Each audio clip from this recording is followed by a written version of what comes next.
नमस्कार विद्यार्थियों, आज हम प्रगतिवाद के बारे में जानेंगे। इसे प्रगतिवादी या साम्यवादी युग भी कहते हैं। साम्यवाद समय चल रहा था और यहाँ इस जो हम कह सकते हैं चौथा युग है आधुनिक युग का, उसमें थोड़ा सा कुछ अलग हटके होते हैं। और वो अलग हटके क्या हो रहा है, अब थोड़ा सा इसको ध्यान से देखिए कि उस समय राजनीतिक क्षेत्र में जो विचारधारा साम्यवाद या मार्क्सवाद के नाम से जानी जाती है, आज मार्क्सवाद साम्यवाद मार्क्सवा ये जो आती है वो इसी में राजनीति आती है। वो साहित्य के क्षेत्र में वही विचारधारा प्रगतिवाद के नाम से जानी जाती है। जो साम्यवाद है, जो मार्क्सवाद है, उसी को हम प्रगतिवाद कह सकते हैं। साम्यवादी विचारधारा के अनुरूप लिखा गया काम ही प्रगतिवादी काव्य कहलाएगा। जो साम्यवाद के अनुसार या साम्यवादी की जो रणनीतियों के अनुसार, तो ये साम्यवाद क्या है? साम्यवाद का मतलब होता है कि समाज में सभी को समान समझे। और उस समय क्या होता था कि जो दो वर्ग है, हम कह सकते हैं शोषक वर्ग और एक शोषित वर्ग।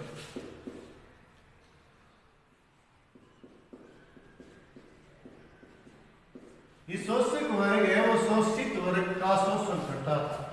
और इस शोषक वर्ग में सामंत है, पूंजीपति है, सेठ साहूकार है, वो आते हैं। और इसमें मजदूर, किसान, जो गरीब वर्ग के लोग हैं वो आते हैं। तो आपको पता है कि सबसे ज्यादा शोषण मजदूरों का, किसानों का हुआ था, चाहे अंग्रेजों के द्वारा हो, चाहे सामंतों के द्वारा हो, चाहे सेठ साहूकारों के द्वारा हो। तो उसका विरोध करने के लिए ये रचनाएं की गई है। अब देखिए, मार्क्सवाद का जो प्रवर्तक है वो कार्ल मार्क्स माने जाते हैं। हमें अच्छी तरह पता है कि कार्ल मार्क्स को जो कह सकते हैं मार्क्सवादी कह सकते हैं। मार्क्सवाद के इन्हीं के नाम पर ही मार्क्सवाद बड़ा है। और मार्क्सवाद का मतलब यही था कि इन जो दलित वर्ग है, इन जो मजदूर वर्ग है, इनका सपोर्ट करना, इनको आगे लाना, और जो शोषक वर्ग है इनका विरोध करना। हिंदी प्रगतिवादी काव्यधारा के प्रवर्तक है वो नागार्जुन माने जाते हैं, क्योंकि इन्होंने काफी कुछ प्रगतिवाद के बारे में लिखा है, योगदान दिए। अब देखिए, सामान्यतः यह कहा जा सकता है, अगर हम प्रगतिवाद की बात करें तो क्या है, मजदूर वर्ग, दलित वर्ग एवं कृषक वर्ग को दृष्टि में रखकर जो साहित्य हिंदी में रचा गया उसे ही प्रगतिवादी काव्य कहते हैं। क्योंकि इसमें मजदूर वर्ग को ध्यान में रखा गया, किसान वर्ग को ध्यान में रखा गया, दलित वर्ग को ध्यान में रखा गया। उनकी जो प्रॉब्लम है, समस्याएं हैं, उनकी जो समस्याओं को सामने लाना, समाज के सामने लाना कि किस प्रकार किसान अपना जीवन व्यतीत कर रहा है तकलीफ में, दुख में। तो उससे क्या है, लोगों को घृणा, और किसके प्रति घृणा होनी चाहिए, शोषक के प्रति। और सदा जो सहानुभूति हो किसके प्रति हो, शोषित वर्ग के प्रति, किसानों के प्रति, मजदूरों के प्रति, दलित वर्ग के प्रति। अब हम बात करते हैं प्रगतिवादी आंदोलन का, थोड़ा सा संक्षिप्त इतिहास जानते हैं, क्योंकि ये कहाँ से प्रगतिवादी जो काव्य आए हैं उसको किस प्रकार से शुरुआत मिली है, किस प्रकार से बल मिला है। तो वो देखिए, पहले अंतर्राष्ट्रीय स्तर पे देखते हैं कि अंतर्राष्ट्रीय स्तर पे हेनरी बार्बूस थे। उन्होंने एक पेरिस में एक वार्ता रखी है, एक सम्मेलन लिखा है, एक कह सकते हैं प्रगतिशील जो संघ था उसको संबोधित करते हुए कहा है कि आप ऐसा संघ बनाइए जिससे हम कह सकते हैं प्रगतिवादी या साम्यवादी या जो मार्क्सवादी इनके बारे में हम कुछ कर सकें। तो इसीलिए उन्होंने 1935 में पेरिस में ये बैठक किया, समिति या सभा बुलाई है, इसी का अनुसरण करते हुए। क्योंकि बात कही गई थी तो अंग्रेजी साहित्य में E.M. फॉस्टर थे। उन्होंने 1935 में पेरिस फ्रांस में एक प्रोग्रेसिव राइटर्स एसोसिएशन नामक संस्था बनाई है और वो संस्था इस पर ध्यान देती है। फिर बात करते हैं हिंदी में उस समय मुल्कराज आनंद और सज्जाद जही ने 1935 में लंदन में ही भारतीय प्रगतिशील लेखक संघ की स्थापना कर दी थी। उनका एक सम्मेलन करते हैं, उस स्थापना करते हैं, भारतीय प्रगतिशील लेखक संघ की स्थापना करते हैं। कब करते हैं? 1935 में। कहाँ करते हैं? लंदन में। कौन कर रहे हैं? मुल्कराज आनंद और सज्जाद जही। फिर बात करते हैं इस संघ को बना दिए गए तो इसका प्रथम अधिवेशन कहाँ पे हुआ है, उसके अध्यक्ष कौन थे? तो देखो पहला अध्यक्ष कह सकते हैं मुंशी प्रेमचंद जी। इस प्रथम अधिवेशन के प्रथम अध्यक्ष मुंशी प्रेमचंद जी, जो महान हम कह सकते हैं साहित्य सम्राट है। ये कहाँ हो रहा है? लखनऊ में। कब हो रहा है? 1936 में। किस संघ की बात करते हैं? भारतीय प्रगतिशील लेखक संघ की बात करें। इसकी जब पहला अधिवेशन हुआ है वो मुंशी प्रेमचंद जी के नेतृत्व में हुआ और उन्होंने कहा कि साहित्य सिर्फ मनोरंजन करने का साधन नहीं है, अब वो समाज के बारे में जो स्थिति है वो बताए। समाज की स्थिति को बताना, समाज के जो कह सकते हैं जो कुरीतियां हो, चाहे समाज का जो यहाँ पर शोषण किया जा रहा है रिसोर्स के द्वारा, उसके बारे में हो, तो समाज की जो यथार्थ स्थिति है उसको बताने के लिए कहा है। ठीक है, देखिए अब प्रगतिवादी काव्य की जो प्रमुख विशेषताएं हैं, प्रवृत्तियां हैं, उनके बारे में हम पढ़ते हैं। यहाँ लिखा है पहले नंबर पर साम्यवाद व मार्क्सवाद का समर्थन, क्योंकि उस समय साम्यवाद और मार्क्सवाद जोर पकड़ चुका था और वो गरीबों का हितैषी था, वो जो शोषित वर्ग है उसका हितैषी था, मजदूर, किसान, दलित वर्ग, उनका हित चाहने वाला था और शोषण करने वालों का विरोध था। तो यहाँ भी उनका समर्थन मिलता है इन कवियों के द्वारा, इन कवियों द्वारा मार्क्सवादियों का, इन साम्यवादियों का समर्थन दिया जाता है। फिर शोषण करते हैं। दूसरा जो पंक्ति है वो कह रहा है कि उस समय चाहे सामंत हो, चाहे सेठ साहूकार हो, चाहे अंग्रेज हो, ये लोग जो मजदूर वर्ग है, किसान वर्ग है, इनका शोषण करते थे। तो ये अपनी कविताओं के द्वारा उन शोषणों का विरोध करते हैं। फिर बात करते हैं शोषितों के प्रति सहानुभूति। तीसरी बात ये कह रहे हैं कि उस समय मजदूरों और किसानों में बहुत ज्यादा तकलीफें, उन्होंने बहुत ज्यादा कष्ट सहे, तो उनके प्रति ये सहानुभूति रखते हैं कि हमारे जो किसान है, मजदूर है, इनकी स्थिति कैसी है, जीवन कितना दयनीय है, तो उनके प्रति जो दयनीय स्थिति है, वो सहानुभूति है, वो ये रखते हैं। फिर बात करते हैं धर्म और ईश्वर के प्रति आस्था। ये जो साम्यवादी है, ये मार्क्सवादी है, प्रगतिवादी है, ये धर्म और ईश्वर पर विश्वास नहीं रखते हैं, ये आस्था नहीं रखते हैं। क्यों? क्योंकि ये कहते हैं कि धर्म अफीम है, धर्म के नाम पर लोगों को लूटा जा रहा है, उनका शोषण किया जा रहा है।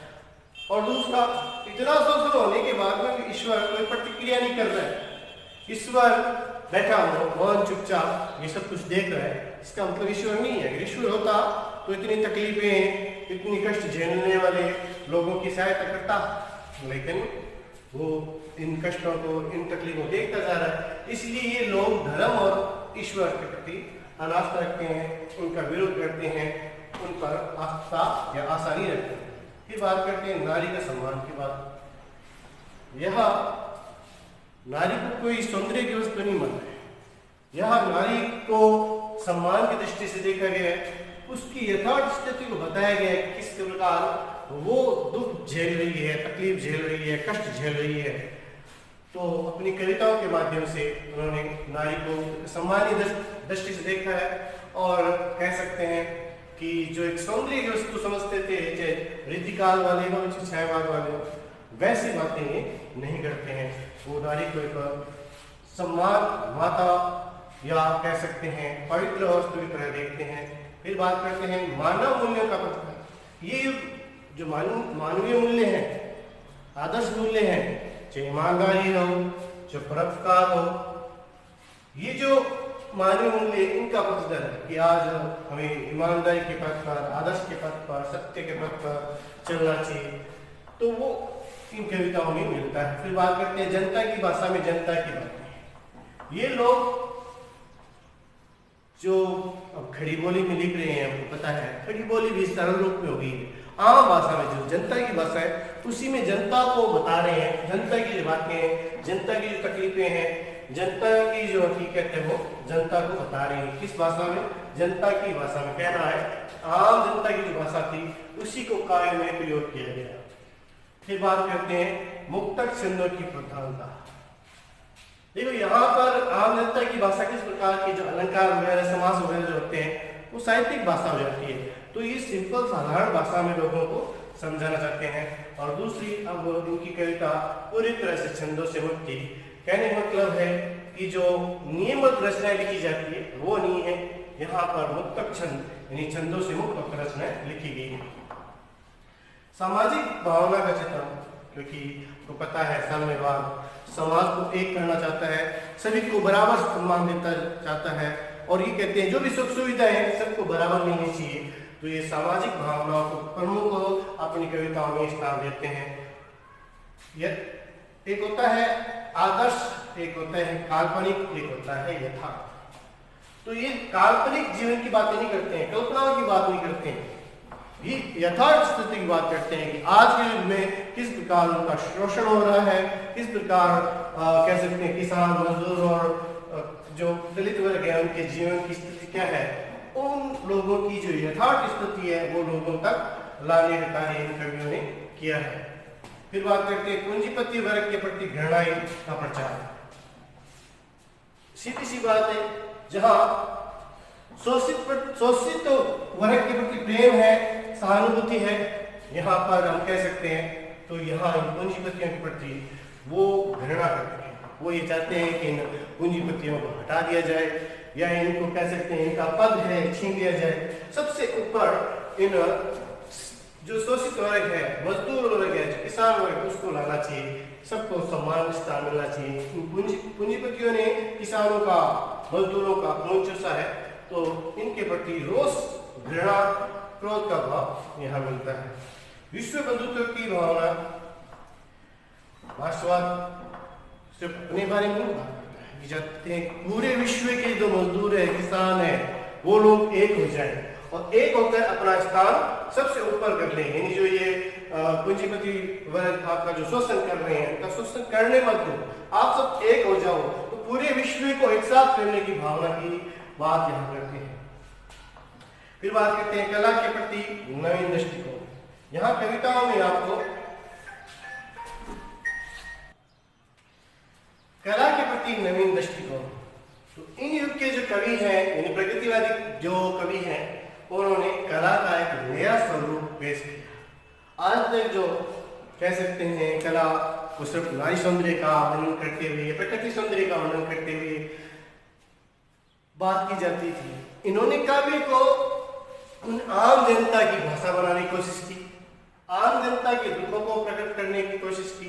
तो इस काव्य के माध्यम से इन्होंने नया दृष्टिकोण अपनाते हुए नई बात, नवनिर्माण की बातें या नवनिर्माण की उत्कृष्ट लालसा, ये विध्वंस की बातें नहीं करते, ये नहीं है कि ये तोड़ फोड़ की बातें करते हैं, ये चाहते हैं कि कुछ नया निर्माण हो और जो इन शोषक वर्ग ने जो शोषण किया है उससे उबर कर हमें नया निर्माण करना होगा, अपना उत्थान करना होगा।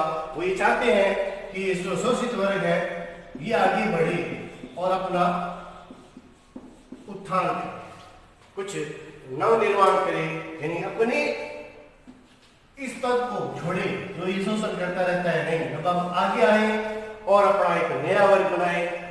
साम्यवाद को उन्होंने बहुत प्रधानता देते हुए यही बात कहने की कोशिश की थी कि अब नए निर्माण की तरफ आगे बढ़े और अब जो शोषण की प्रक्रिया है उसको छोड़ें, शोषित होने की प्रक्रिया छोड़ें। फिर बात करते हैं क्रांति का आरंभ।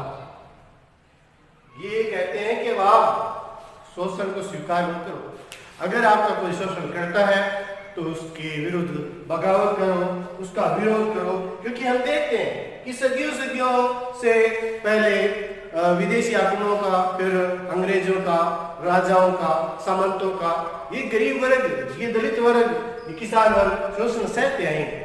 अब ये कहते हैं कि अब उनका शोषण सहन मत, आप उनका विरोध करो, डटकर सामना करो, तो ये क्रांति का आह्वान करता है। फिर बात करते हैं सामाजिक अंधविश्वास में रूढ़ियों का,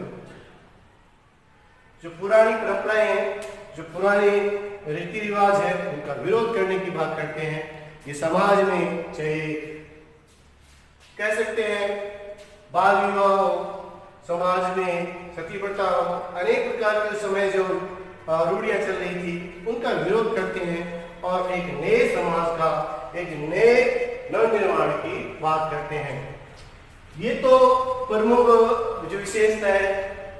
देखो यहाँ पर इस बार यही आना है क्योंकि प्रगतिवादी मोस्ट है, पिछली बार छायावाद के बारे में पूछ चुका है, तो हो सकता है इस बार उनकी विशेषताएं कुछ, इसलिए मैंने काफी लिखी है। जितनी आपको याद हो उसी के अनुरूप आपको 80 शब्दों में वर्णन करना है। आप भी अपनी तरीके से शब्दों को बनाकर, पॉइंटों को बनाकर लिख सकते हैं। फिर बात करते हैं इनमें प्रमुख जो प्रगतिवादी कवि हैं उनकी बात करते हैं। नागार्जुन जो प्रवर्तक है शिव के, इन्होंने युग धारा सतरंगे पंखों वाली प्यासी पथराई आंखें, तालाब की मछलियां, तुमने कहा था भस्मांकुर, हजार हजार भाव वाली, ऐसे भी हम क्या, ऐसे भी तुम क्या। उनकी जो प्रमुख रचनाएं हैं फिर देखिए, युग धारा, सतरंगे पंखों वाली, प्यासी पथराई आंखें, तालाब की मछलियां, तुमने कहा था भस्मांकुर, हजार हजार भाव वाली, ऐसे भी हम क्या, ऐसे भी तुम क्या। हो सकता है इस बार प्रमुख कवियों के बारे में पूछते हुए काव्य में उन्होंने क्या योगदान दिया वो पूछ सकते हैं, तो थोड़ा बहुत काव्य के बारे में, उन काव्य कर्तों के बारे में पता होना चाहिए। केदारनाथ अग्रवाल जो पेशे से वकील थे, इनके बारे में देखते हैं। मार प्यार की थापे, युग की गंगा, फूल नहीं रंग बोलते हैं, लोक और अलोक, हे मेरी तुम नींद के बादल। तो मार प्यार की थापे, युग की गंगा, फूल नहीं रंग बोलते हैं, लोक और अलोक, हे मेरी तुम नींद के बादल, ये इनकी प्रमुख रचनाएं हैं। सेमंगल सिंह सुमन की बात करें तो इन्होंने लिखी है, मिट्टी की बारात ऐसिया जादू था, विश्वास बढ़ता ही गया पर आंखें नहीं भरी। इस प्रकार से आपको याद करना है, मिट्टी की बारात ऐसिया जादू था, विश्वास बढ़ता ही गया पर आंखें नहीं भरी। तो ये प्रमुख रचनाएं हैं इनकी। प्रमुख जो प्रगतिवादी कवि है, आपको प्रमुख कवियों में से किसी भी कवियों का नाम याद करना है, लेकिन याद रखना नागार्जुन को पहले लेना ही पड़ेगा क्योंकि ये इसके प्रवर्तक है। ठीक है, कुछ और अन्य जो प्रगतिवादी कवि हैं उनके बारे में पढ़ते हैं। रांगे राघव, इन्होंने लिखा है, अजय खंडर, बगलते पत्थर, राह के दीपक, मेघावी, पांचाली, घरौंदे, लुंगी। तो रांगे राघव ने अजय खंडर, पिघलते पत्थर, राह के दीपक, मेधावी, पांचाली, घरौंदे और गूंगे लिखे हैं। फिर बात करते हैं त्रिलोचन शास्त्री जी, इन्होंने लिखी है, धरती, मैं उस जनपद का कवि, मैं उस जनपद का कवि, ताप के ताई हुए दिन, रोजना ऊंचा, रोजना ऊंचा, ताप के ताई हुए दिन, मैं उस जनपद का कवि, धरती। ये इनकी प्रमुख कृतियों में आती है। निराला और पंख वैसे तो छायावादी है, लेकिन ये इस प्रगतिवादी में भी कुछ रचनाएं लिखते हैं। तुलसीदास, सरोज स्मृति, राम की शक्ति पूजा, अनामिका, युगांत, युगवाणी, ग्राम्य, ये पंत जी थी। पंत जी ने युगांत, युगवाणी और ग्राम्य में प्रगतिवादी स्वर मिलता है। तो कह सकते हैं कि छायावाद के साथ साथ ये कह सकते हैं जहाँ छायावाद खत्म होता है वहां से प्रगतिवाद शुरू होता है। तो कुछ कविताएं इनकी प्रगतिवादी रचनाएं मिलती है। तो इन प्रमुख साहित्यकारों को पढ़ लेना, ये प्रगतिवाद है। ठीक है।